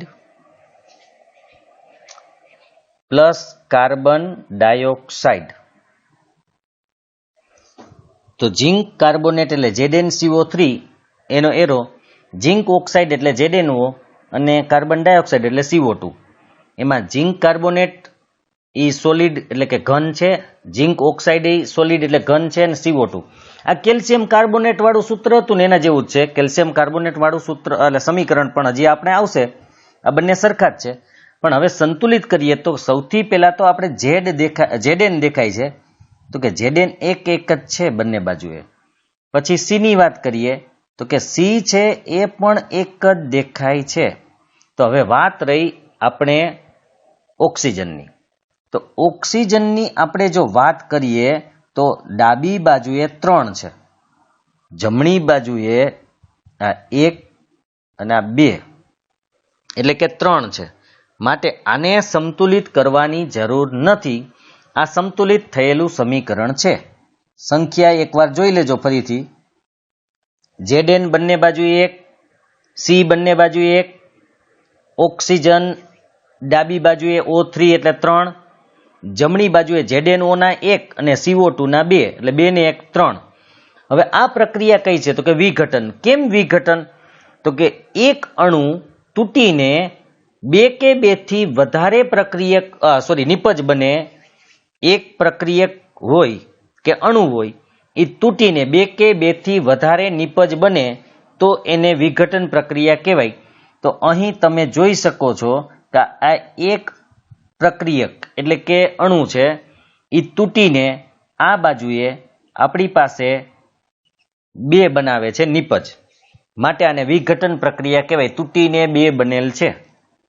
next, 8C hydrogen, chlorine, hydrogen chloride. Hydrogen chlorine અને હાઇડ્રોજન ક્લોરાઇડ. તો અહીંયા હાઇડ્રોજન ગેસ, Cl2 ગેસ અને HCl.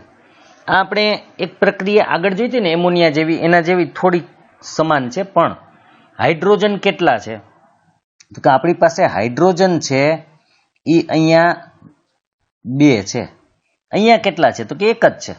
તો એનો મતલબ આગળ 2 લગાડી દઈએ તો હાઇડ્રોજન 2 થઈ ગયા બંને બાજુ. તો કે હા, ક્લોરીન કેટલા છે? તો કે ક્લોરીન અહીંયા 2. તો અહીંયા 2 તો થઈ જ ગયા. જુઓ, તો આપણું સમીકરણ છે એ સંતુલિત થઈ ગયું, એટલે કે H2 વત્તા Cl2 બરાબર 2HCl. આ સંતુલિત સમીકરણ છે. નેક્સ્ટ, હા, સમીકરણનો પ્રક્રિયાનો પ્રકાર એટલે કે આ સંયોગીકરણ પ્રક્રિયા છે. કેમ કે સંયોગીકરણ શા માટે? તો એક જોઈ લઈએ કે અહીંયા 2 પ્રક્રિયકો જોડાઈને એક નિપજ બનાવે છે. આ વિઘટનનું ઊંધું છે.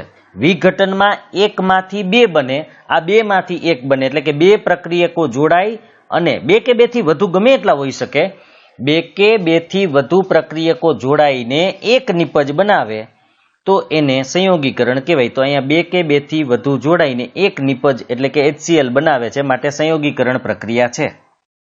8માનો D, magnesium hydrochloric acid, magnesium chloride અને હાઇડ્રોજન. જુઓ, મેગ્નેશિયમ હાઇડ્રોક્લોરિક એસિડ એટલે HCl, મેગ્નેશિયમ ક્લોરાઇડ MgCl2. હવે એના માટે આપણે Mg ની સંયોજકતા 2 છે, Mg ની સંયોજકતા 2, Cl ની સંયોજકતા 1. તો આ 2 આને મલ્ટીપ્લાય કરશે એટલે કે ગુણશે, એટલે MgCl2 થઈ જશે. એટલે આ આપણું સૂત્ર બની ગયું. હવે આપણે સંતુલિત કરીએ ને હાઇડ્રોજન છૂટો પડે છે એટલે H2. હવે સંતુલિત કરવા માટે સૌથી પહેલા Mg બંને તરફ એક જ છે એ આપણે જોઈ શકીએ છીએ. હાઇડ્રોજનની વાત કરીએ તો હાઇડ્રોજન ઇધર 1 છે, આ બાજુએ 2 છે, તો 1 ને 2 વડે ગુણીએ એટલે 2 થઈ ગયા. હવે ક્લોરીન 1 જ વધ્યું છે, તો ક્લોરીન કેટલા થયા? તો કે ક્લોરીન 2 એકુ 2, તો આ બાજુ પણ ક્લોરીન 2 છે, માટે આપણું સમીકરણ સંતુલિત દેખાય છે. અને આ પ્રક્રિયા વિસ્થાપન પ્રક્રિયા છે. શા માટે વિસ્થાપન છે એ જોઈ લઈએ. તો સૌથી પહેલા Cl સાથે અહીંયા હાઇડ્રોજન જોડાયેલો હતો.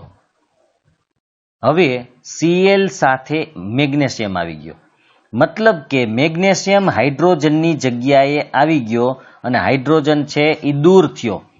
તો એક તત્વ દૂર થાય તો એને વિસ્થાપન કહેવાય. મેગ્નેશિયમ હાઇડ્રોજનની જગ્યાએ સંયોજાઈ ગયો અને હાઇડ્રોજન છૂટો પડી ગયો એટલે વિસ્થાપન પ્રક્રિયા છે. 9મો ક્વેશ્ચન છે આપણો કે ઉષ્માક્ષેપક અને ઉષ્મા શોષક પ્રક્રિયાઓ એટલે શું? બંનેના ઉદાહરણો આપવાના છે. હવે 1 આપીએ, 2 આપીએ, ગમે એટલા આપી શકીએ, એમાં કંઈ. તો આપણે પેલા ઉષ્માક્ષેપક, તો જે પ્રક્રિયામાં નિપજોના નિર્માણની સાથે ઉષ્મા મુક્ત થાય તેને ઉષ્માક્ષેપક પ્રક્રિયા કહેવાય. આ યાદ રાખજો. વ્યાખ્યા ફરીથી કહું છું કે જે પ્રક્રિયામાં નિપજોના નિર્માણની સાથે ઉષ્મા મુક્ત થાય એટલે કે ઉષ્મા ઉત્પન્ન થાય તો એને ઉષ્માક્ષેપક પ્રક્રિયા કહેવાય. હવે આનું એક આપણે ઉદાહરણ જોઈ લઈએ. સાવ સીધું ને સસ્તું ઉદાહરણ છે આનું. કયું? તો કે C+O2 એટલે CO2. એ શું કામે ઉષ્માક્ષેપક છે એની વાત કરી લઈએ. તો પહેલું અહીંયા સમીકરણ C+O2 CO2 પ્લસ ઉષ્મા. આપણે એક વાત પેલા કરેલી કે જ્યારે કોઈ પણ વસ્તુનું દહન થાય ત્યારે ઉષ્મા છૂટી પડે તો C એટલે કાર્બન. કાર્બન ઓક્સિજન સાથે સંયોજાય એટલે એનું દહન થવું એટલે કે સળગવું, અને કોઈ પણ વસ્તુનું દહન થાય એટલે ઉષ્મા છૂટી પડે, માટે એને ઉષ્માક્ષેપક પ્રક્રિયા કહેવાય છે. હવે બીજું છે ઉષ્મા શોષક પ્રક્રિયા. તો જે રાસાયણિક પ્રક્રિયામાં ઉષ્માનું શોષણ થતું હોય તેને ઉષ્મા શોષક પ્રક્રિયા કહેવાય. જેમાં ઉષ્માનું શોષણ થતું હોય એને ઉષ્મા શોષક પ્રક્રિયા કહેવાય. હવે એનું ઉદાહરણ જોઈ લઈએ.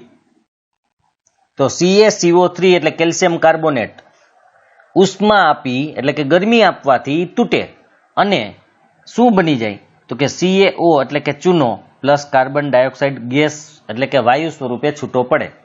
ચૂનાનો પથ્થર, કેલ્શિયમ કાર્બોનેટ એટલે ચૂનાનો પથ્થર CaCO3, એને ગરમી આપી એટલે કે ગરમ કરો એટલે ચૂનો બને અને કાર્બન ડાયોક્સાઇડ છૂટો પડે, માટે અહીંયા ઉષ્માનું શોષણ થાય છે એટલે એને ઉષ્મા શોષક કહેવાય. 10મો પ્રશ્ન છે કે શ્વસનને ઉષ્માક્ષેપક પ્રક્રિયા સાથે ગણવામાં આવે છે, સમજાવો.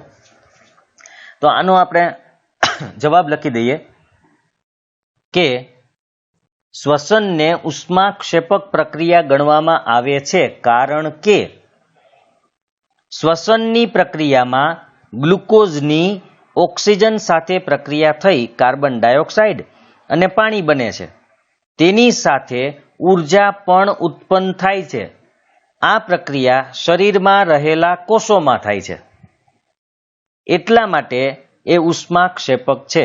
જોજો શા માટે છે. હવે ફરીથી કે ગ્લુકોઝ ઓક્સિજન સાથે જોડાય એટલે કાર્બન ડાયોક્સાઇડ પ્લસ પાણી બને છે અને તેની સાથે ઉર્જા પણ ઉત્પન્ન થાય છે. તો ઉર્જા ઉત્પન્ન થતી હોવાથી એને ઉષ્માક્ષેપક કહેવાય છે.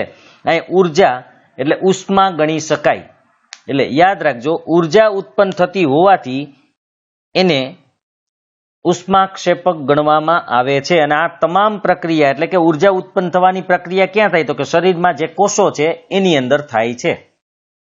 હવે આપણે 11મો પ્રશ્ન છે કે વિઘટન પ્રક્રિયાઓને સંયોગીકરણ પ્રક્રિયાઓની વિરુદ્ધ પ્રક્રિયા શા માટે કહેવાય છે? એટલે કે બંને એકબીજાની વિરુદ્ધ શું કામ છે? તો આ પ્રક્રિયાઓ માટેના સમીકરણો લખો. તો આપણે એ જોઈ લઈએ. સૌથી પહેલા વિરુદ્ધ શું કામ છે?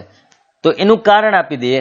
કારણ કે 2 કે તેથી વધુ પ્રક્રિયકોમાંથી એક જ નિપજનું નિર્માણ થાય તો એને સંયોગીકરણ કહેવાય. 2 કે તેથી વધુ પ્રક્રિયકોમાંથી એક જ નિપજનું નિર્માણ થાય તો એને સંયોગીકરણ પ્રક્રિયા કહેવાય. એનું ઉદાહરણ આપણે ઉપર જોયું એવું જ છે, સી વત્તા O2 એટલે CO2, એટલે કે બે જોડાઈને ત્રીજું બન્યું, એટલે કે નિર્માણ થયું ત્રીજું. તો બે કે તેથી વધુ પ્રક્રિયકમાંથી એક નિપજ બને તો સંયોગીકરણ.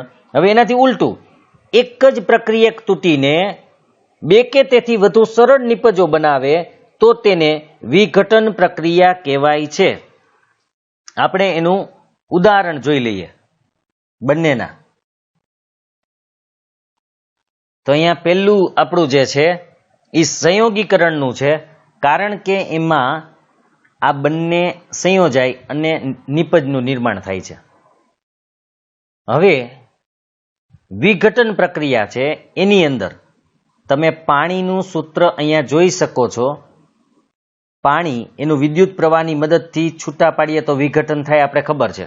જો કે વિઘટનમાં આપણે એક ઉપર જોયું CaCO3 વાળું, એ પણ ચાલે, પણ અહીંયા વિદ્યુત પ્રવાહથી. હવે બીજું એક હું તમને સમીકરણ સમજાવું અહીંયા, કે સંયોગીકરણમાં તમે આ પણ સૂત્ર લખી શકો, 2H2 + O2 બરાબર 2H2O. આ પણ લખી શકાય છે, કારણ કે આમાં બે જોડાઈ અને ત્રીજું બને છે. અને વિઘટનમાં આ એકમાંથી બે કે બેથી વધારે નિપજો પ્રાપ્ત થાય છે. જુઓ, તો બંને એકબીજાની વિરુદ્ધ પ્રક્રિયા છે, કારણ કે એકમાં જોડાઈને બને છે, એકમાં તૂટીને બને છે, એટલે બંને એકબીજાની વિરુદ્ધ પ્રક્રિયા ગણવામાં આવે છે. 12મો આપણો ક્વેશ્ચન છે કે એવી વિઘટન પ્રક્રિયાઓના એક એક સમીકરણ દર્શાવો કે જેમાં ઉર્જા, ઉષ્મા, પ્રકાશ અથવા વિદ્યુત સ્વરૂપે પૂરી પાડવામાં આવે. એટલે આમાં આપણે વિઘટન પ્રક્રિયાના જ ઉદાહરણ દેવાના છે, પણ એક ઉષ્માને કારણે તૂટતું હોવું જોઈએ, એક પ્રકાશને કારણે તૂટતું હોવું જોઈએ અને એક વિદ્યુતને કારણે તૂટતું હોવું જોઈએ.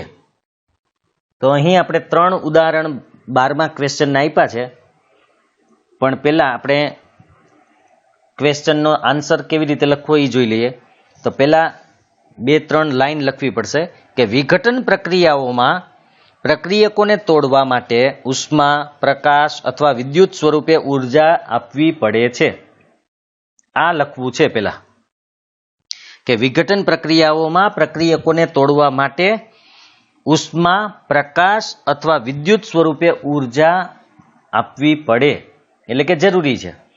તો હવે આપણે સમીકરણ જોઈએ. સૌથી પહેલું સમીકરણ CaCO3, ઉષ્મા આપી CaO વત્તા CO2. હવે સંતુલિત કરી લઈએ તો છે કે નહીં જુઓ. તો Ca બંને બાજુએ છે 1-1, C બંને બાજુ 1-1 છે, ઓક્સિજન ડાબી બાજુએ 3 છે, તો જમણી બાજુએ 2 ને 1 3 છે. આની પહેલા આપણે સંતુલિત કરી ગયા હતા. હવે બીજું જોઈએ, AgBr સૂર્યપ્રકાશ, Ag અને Br2. તો આમાં સંતુલિત કરવા માટે એક વસ્તુ ઘટે છે. Ag તો બંને બાજુએ સરખા જ છે, પણ Br2 છે જમણી બાજુએ, અહીંયા Br2 છે અને અહીંયા ખાલી Br છે. તો આગળ આપણે 2 લગાડવા પડે. જ્યાં 2 લગાડશો તમે તો તમારે અહીંયા Ag ની આગળ પણ 2 લગાડવા પડશે. એટલે આ આપણું સંતુલિત થઈ ગયું. હવે ત્રીજું સમીકરણ આપણું છે, જો આ ઉષ્માને કારણે તૂટે છે, આ સૂર્યપ્રકાશને કારણે છૂટું પડે છે, એ આપણા ચોપડીના સમીકરણો છે ને, આગળ આવી ગયેલા છે. હવે પાણી વાળું જોઈએ, કે પાણીના એક અણુને વિદ્યુત પ્રવાહ આપવાથી 2 ભાગમાં વિઘટન પામે છે, એટલે કે હાઇડ્રોજન ને ઓક્સિજન બંને ગેસમાં જ વિઘટન પામે છે. તો આ વીજ પ્રવાહને કારણે છૂટું પડે છે. આ 3 વિઘટન પ્રક્રિયા છે, અને આ આપણું સંતુલિત જ રાખ્યું હતું, કારણ કે આની પહેલા આવી ગયેલું છે. એટલે 13મો ક્વેશ્ચન, વિસ્થાપન પ્રક્રિયા અને દ્વિવિસ્થાપન પ્રક્રિયા વચ્ચે શું તફાવત છે? આ પ્રક્રિયાઓ માટેના સમીકરણો લખો. એટલે આપણે પેલા છે ને તફાવતની રીતે જ જોઈએ. એક બાજુએ વિસ્થાપન પેલા અને બીજી બાજુએ દ્વિવિસ્થાપન. પેલા બંનેનો એક એક મુદ્દો બોલીશ, પછી બેયના એક એક સમીકરણ આપીશ. તો પેલા વિસ્થાપન પ્રક્રિયા માટેનો મુદ્દો, વધુ સક્રિય ધાતુ ઓછી સક્રિય ધાતુને તેના ક્ષારના દ્રાવણમાંથી વિસ્થાપિત કરે. આ યાદ રાખજો, ફરીથી બોલું છું કે વધુ સક્રિય ધાતુ ઓછી સક્રિય ધાતુને એના ક્ષારના દ્રાવણમાંથી, ક્ષારનું દ્રાવણ એટલે જે ક્ષાર બનેલો હોય એમાંથી વિસ્થાપિત કરે એટલે કે છૂટી પાડે. આ વિસ્થાપન પ્રક્રિયાનું હતું. હવે દ્વિવિસ્થાપન પ્રક્રિયા એનું જુઓ કે પ્રક્રિયકો વચ્ચે આયનોની આપલે થાય છે. પ્રક્રિયકો વચ્ચે આયનોની આપલે થાય તો એ પ્રક્રિયાને દ્વિવિસ્થાપન પ્રક્રિયા કહેવાય. હવે એના ઉદાહરણ, પેલા વિસ્થાપન પ્રક્રિયાનું ઉદાહરણ, પછી દ્વિવિસ્થાપનનું. તો અહીંયા પહેલું છે Fe, CuSO4, FeSO4 plus Cu. આ જે છે એ વિસ્થાપન પ્રક્રિયાનું ઉદાહરણ છે. હવે એમાં તમે જોઈ લ્યો, બંને બાજુ Fe છે તો કે Fe એક જ છે, બંને બાજુ Cu છે તો કે એ એક જ છે, SO4 તો કે એ છે, એટલે કે સંતુલિત જ છે. એટલે કે Fe Cu ની જગ્યાએ ગોઠવાઈ ગયું. જુઓ, પહેલા Fe અહીંયા હતું, એ હવે Cu ની જગ્યાએ આવી ગયું અને Cu છે એ છૂટું પડી ગયું. એટલે કે એ વિસ્થાપન પ્રક્રિયા છે. હવે દ્વિવિસ્થાપનનું એની નીચે જ છે. AgNO3, NaCl, AgCl, NaNO3. હવે આમાંય આપણે સંતુલિત કરવાની કોઈ જરૂર લાગતી નથી. કેમ કે બંને બાજુએ જુઓ Ag છે તો કે Ag છે, બંને બાજુ એક એક જ. Na તો કે Na પણ એક જ છે, Cl તો કે Cl પણ એક જ છે, અને NO3 પણ એક જ છે આખે આખું. તો સંતુલિત કરવાની કોઈ જરૂર નથી. એનો મતલબ સંતુલિત છે. પણ દ્વિવિસ્થાપન શું કામે છે એ જુઓ. તો કે દ્વિવિસ્થાપન એટલા માટે છે કારણ કે એકની જગ્યા બીજાએ લઈ લીધી. Ag છે Na ની જગ્યાએ આવી ગયો, જુઓ, એટલે AgCl બન્યું. અને Na છે એ Ag ની જગ્યાએ આવ્યું એટલે NaNO3 બની ગયું, કારણ કે Na છે એ NO3 સાથે જોડાઈ ગયું અને Ag હતું એ Cl સાથે જોડાઈ ગયું, એટલે AgCl બની ગયું, NaNO3 બની ગયું. આમ આયનોની આપલે થવાથી દ્વિવિસ્થાપન પ્રક્રિયા કહેવાય. 14મો ક્વેશ્ચન છે, સિલ્વરના શુદ્ધિકરણમાં કોપર ધાતુ દ્વારા સિલ્વર નાઇટ્રેટના દ્રાવણમાંથી સિલ્વરની પ્રાપ્તિ વિસ્થાપન પ્રક્રિયા મારફતે થાય છે. તેમાં સમાવિષ્ટ પ્રક્રિયા લખો. એટલે કે આ છે એ વિસ્થાપન પ્રક્રિયા જ છે, પણ આપણે આનું પ્રક્રિયા લખવાની છે કે સિલ્વરનું શુદ્ધિકરણ કરીએ ત્યારે કોપર ધાતુ દ્વારા સિલ્વર નાઇટ્રેટ, એટલે કે સિલ્વર નાઇટ્રેટનું જે દ્રાવણ હોય ને એમાં કોપર ધાતુ નાખીએ ને તો સિલ્વર છૂટું પડે. આ આપણે સમીકરણ દ્વારા દર્શાવવું છે. તો અહીં સિલ્વર નાઇટ્રેટ એટલે AgNO3, એમાં આપણે કોપર એટલે કે Cu નાખ્યું તો CuNO3 ટ્વાઇસ થઈ ગયું પ્લસ Ag. હવે સમીકરણ સંતુલિત કરતા પહેલા AgNO3, Ag ની સંયોજકતા આપણી પ્લસ છે અને NO3 ની સંયોજકતા માઇનસ છે, એટલે બેયની એક એક જ છે, એટલે AgNO3 તો બની ગયું. હવે આપણે બનાવવું છે CuNO3 ટ્વાઇસ. શું કામે થયું? તો એનું કારણ છે Cu છે એની સંયોજકતા 2 પ્લસ છે અને NO3 ની આપણે કીધું એમ -1 છે, એટલે 2 આને ગુણશે. 1 ગુણવાની જરૂર નથી, એટલે CuNO3 ટ્વાઇસ. તો હવે આ વિસ્થાપન પ્રક્રિયા છે એ તો ખબર પડી ગઈ. જો Ag ને દૂર કરી Cu ગોઠવાઈ ગયું, પણ બંને બાજુએ સંખ્યા સરખી દેખાતી નથી. તો આપણે સંખ્યા સરખી કરવી પડશે. એ કેવી રીતે નક્કી કરશું? તો કે પહેલા Ag આપણી પાસે સરખા તો છે જ, Ag માં કોઈ પ્રોબ્લેમ નથી, Cu માં કોઈ પ્રોબ્લેમ અત્યારે નથી, અત્યારે કહું છું. હવે આપણે નાઇટ્રોજનની ગણતરી કરીએ તો નાઇટ્રોજન અહીંયા 1 અને અહીંયા છે 2. એનો મતલબ Ag ની આગળ 2 લગાડો તો નાઇટ્રોજન 2 થાય. હવે એ નાઇટ્રોજન ગોઠવાઈ ગયો, Cu થઈ ગયું છે. હવે Ag2 થયા તો પછી પાછા Ag ની આગળ 2 લગાડવા પડશે, એટલે આપણું સૂત્ર થઈ ગયું આ. પણ ઓક્સિજન બાકી છે, એ કરી લઈએ આપણે. ઓક્સિજન આપણી પાસે ટોટલ 2 તેરીને 6, ડાબી બાજુએ 6 છે તો જમણી બાજુએ 3 દુને 6 છે. જુઓ જી, આમાં બધું બરાબર છે બંને બાજુએ? તો કે હા, બંને સમાન છે, માટે સમતુલિત થઈ ગયું છે. હવે નેક્સ્ટ ક્વેશ્ચન જોઈએ. તમે અવક્ષેપણ પ્રક્રિયાનો શું અર્થ કરો છો? 15મો ક્વેશ્ચન છે, તમે અવક્ષેપણ પ્રક્રિયાનો શું અર્થ કરો છો? ઉદાહરણ આપી સમજાવો. એટલે કે અવક્ષેપણ પ્રક્રિયા એટલે શું એ જ કહેવાનું છે અને ઉદાહરણ આપવાના છે એના. તો પહેલા આપણે એની વ્યાખ્યા આપી દેવાની કે અવક્ષેપણ પ્રક્રિયા એટલે એવી કોઈ પણ પ્રક્રિયા કે જે અવક્ષેપ ઉત્પન્ન કરે તો તેને અવક્ષેપણ પ્રક્રિયા કહેવાય. જે પ્રક્રિયામાં અવક્ષેપ ઉત્પન્ન થાય ને એને અવક્ષેપણ પ્રક્રિયા કહેવાય. હવે આપણે એનું ઉદાહરણ આપી અને સમજાવીએ. પહેલા છે ને આપણે જોઈ લઈએ કે sodium sulphate Na2SO4, barium chloride BaCl2, barium sulphate BaSO4 અને સોડિયમ ક્લોરાઇડ NaCl. આ આપણી ચોપડીમાં આગળ આવી જ ગયેલું છે, ત્યારે પણ મેં સમજાવેલું. પહેલા આને સંતુલિત કરી લઈએ, પછી આપણે એને અવક્ષેપણ પ્રક્રિયા શું કામે છે એ આપણે સમજશું. તો સૌથી પહેલા એને તમને અહીંયા દેખાય છે 2 પહેલા અને અહીંયા છે 1 જ, એટલે એને આપણે 2 થી ગુણી દઈએ એટલે 2 Na થઈ ગયા. હાલો, Na નું પૂરું થઈ ગયું. હવે આપણે લખવાના છે, ગણવાના છે SO4. SO4 કેટલા? તો કે SO4 આખું ગણીએ તો 1 છે, તો અહીંયા SO4 1 જ છે. હવે આપણે ગણશું Ba, તો Ba 1, તો આ બાજુ પણ Ba 1 જ છે. Cl ની ગણતરી આપણે કરી લઈએ તો Cl છે 2, તો અહીંયા પણ Cl છે 2. એનો મતલબ કે સંતુલિત થઈ ગયું, ખાલી 2 મૂક્યા એટલે સંતુલિત થઈ ગયું. તો હવે આપણે અવક્ષેપણ પ્રક્રિયા શું કામ છે એ સમજી લઈએ.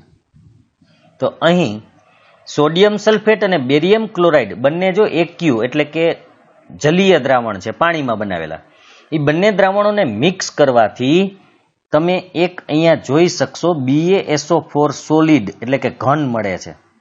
જ્યારે NaCl છે એ તો એક્યુ એટલે કે પાણીમાં બનેલું દ્રાવણ જ છે. મતલબ કે જે ઘન સ્વરૂપે છૂટું પડે ની અવક્ષેપ હોય. એટલે આમ સોડિયમ સલ્ફેટ અને બેરિયમ ક્લોરાઇડને દ્રાવણને મિક્સ કરવાથી બેરિયમ સલ્ફેટ અદ્રાવ્ય સ્વરૂપે જોવા મળે છે, એટલે કે એના અવક્ષેપ મળે છે. માટે આ પ્રક્રિયાને અવક્ષેપણ પ્રક્રિયા કહેવાય. 16મો ક્વેશ્ચન છે, ઓક્સિજનનું ઉમેરાવું અથવા દૂર થવું તેના આધારે નીચેના પદોને દરેકના 2 ઉદાહરણ સહિત સમજાવો. 2 ઉદાહરણ આપવાના છે અહીંયા, અને ખાલી ઓક્સિજન ઉમેરાય તો શું હોય ને દૂર થાય તો શું હોય એ આપણે કહેવાનું છે. તો સૌથી પહેલા આપણે ઓક્સિડેશનની વાત કરશું. તો ઓક્સિડેશન એટલે જે પ્રક્રિયામાં ઓક્સિજન ઉમેરાય તેને ઓક્સિડેશન કહેવાય. જે પ્રક્રિયામાં ઓક્સિજન ઉમેરાય તેને ઓક્સિડેશન કહેવાય. એના 2 ઉદાહરણ હમણાં આપણે જોઈએ. તો પહેલું ઉદાહરણ છે C+O2 CO2 અને બીજું ઉદાહરણ છે S+O2 SO2. કારણ કે બંનેમાં ઓક્સિજન ઉમેરાય છે માટે એને ઓક્સિડેશન પ્રક્રિયા કહેવાય અને સંતુલિત જ છે. બંનેમાં ઓક્સિજન, જો કાર્બનમાં ઓક્સિજન ઉમેરાણો કાર્બન ડાયોક્સાઇડ, સલ્ફરમાં ઉમેરાણો સલ્ફર ડાયોક્સાઇડ બની ગયું. તો આ ઓક્સિડેશન પ્રક્રિયા છે શું કામે? તો કે ઓક્સિજન ઉમેરાય છે. હવે બી છે રિડક્શન. રિડક્શન એટલે શું? તો કે જે પ્રક્રિયામાં ઓક્સિજન દૂર થાય તેને રિડક્શન કહેવાય. જો આ ખાલી ઓક્સિજનની જ વાત કરવાની છે, કારણ કે એને રકમ એટલે કે પ્રશ્નમાં જ આપેલું છે કે ઓક્સિજન ઉમેરાય અથવા દૂર થાય એના આધારે જ કહેવાનું છે. તો રિડક્શન એટલે ઓક્સિજન દૂર થવો. તો જે પ્રક્રિયામાં ઓક્સિજન દૂર થાય તેને રિડક્શન કહેવાય. એના ઉદાહરણ જોઈએ. 2 ઉદાહરણ છે. એમાં પહેલું CuO પ્લસ H2 ઉષ્મા આપી Cu પ્લસ H2O. હવે અહીંયા એક જોઈ લ્યો કે આ રિડક્શન શું કામ છે? તો એનું કારણ આપણે જોઈ લઈએ. સૌથી પહેલા અહીંયા CuO હતો એટલે કે ઓક્સિજન હતો. હવે ઓક્સિજન નથી, એનો મતલબ કે કોપર ઓક્સાઇડ હતો એને ઓક્સિજન ગુમાવી દીધો, માટે એ રિડક્શન થયું ગણાય. કોપર ઓક્સાઇડે ઓક્સિજન ગુમાવી દીધો અને કોપર બની ગયું, માટે એને રિડક્શન કહેવાય, એટલે કે ઓક્સિજન દૂર થયો. એવી જ રીતે ZnO ઝિંક ઓક્સાઇડ એને પણ ઓક્સિજન ગુમાવી દીધો. જુઓ Zn બની ગયો, એનો મતલબ ઓક્સિજન ગુમાવી દીધો.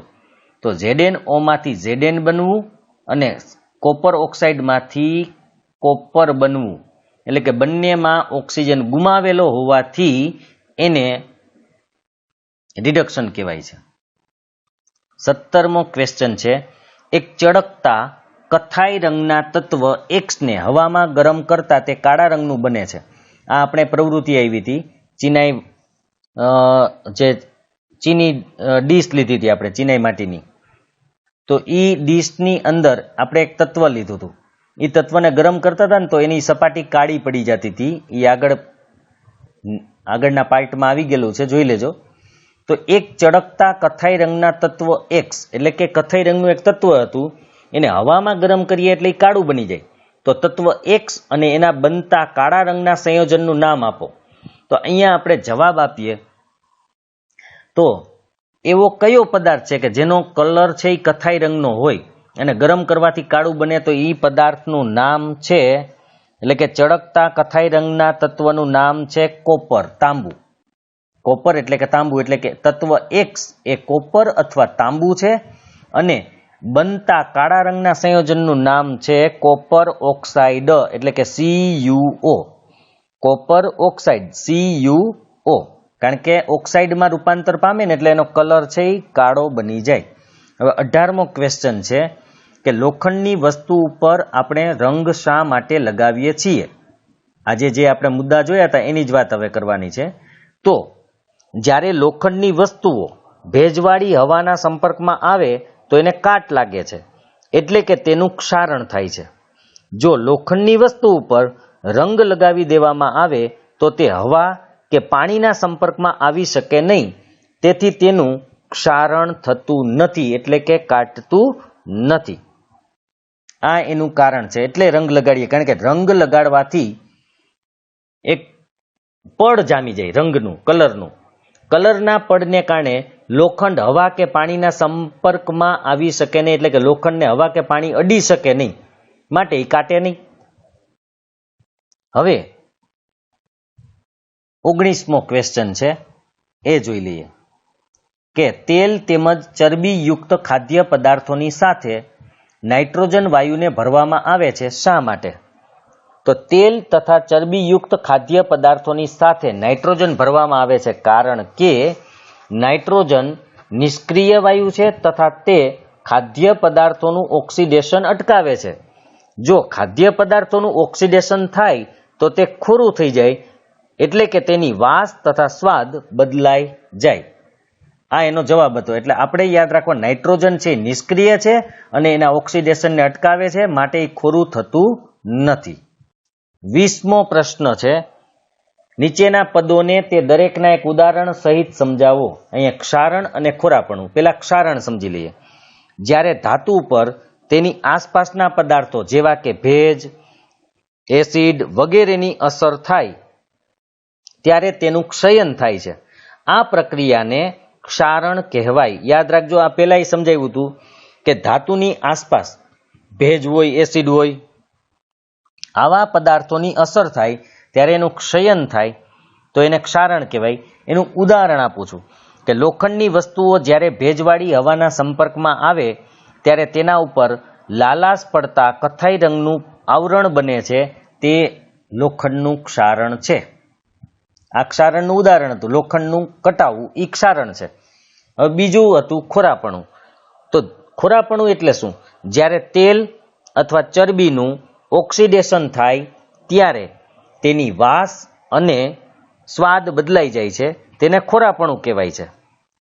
ઉદાહરણ આપ્યું છે અહીંયા. ફરીથી પહેલા એકવાર સમજી લ્યો, તેલ અથવા ચરબીનું ઓક્સિડેશન થાય ને તો વાસ અને સ્વાદ બદલાઈ જાય, એને ખોરાપણું કહેવાય. ઉદાહરણ છે, અથાણામાં જ્યારે તેલની માત્રા ઘટે છે ત્યારે તેનો સ્વાદ અને વાસ બદલાઈ જાય છે, એટલે કે તે ખોરું થઈ જાય છે.